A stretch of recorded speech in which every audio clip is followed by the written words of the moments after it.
దేవుని నామానికి వందనాలండి, సేవకులకు వందనాలండి. నా పేరు ఎస్తేరు. మేము మార్త 7 వారాలు ప్రార్థనకి వెళ్ళానండి. నిరుడు 7 వారాలు ప్రార్థనలో హస్త ప్రార్థన చేయించుకున్నానండి. చేయించుకున్నప్పుడు మాకు ఇంటి దస్తవాజులు బ్యాంకులో పెట్టామండి. అవి తెచ్చుకోవడానికి మాకు సహాయం కావాలని దేవుడి దగ్గర అడిగానండి.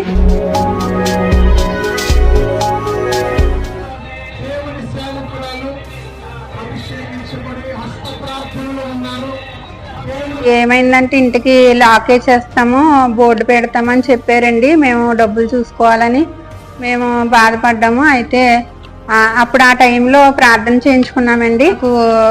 ధనం సమకూడి అంతా బాగా జరిగిందండి.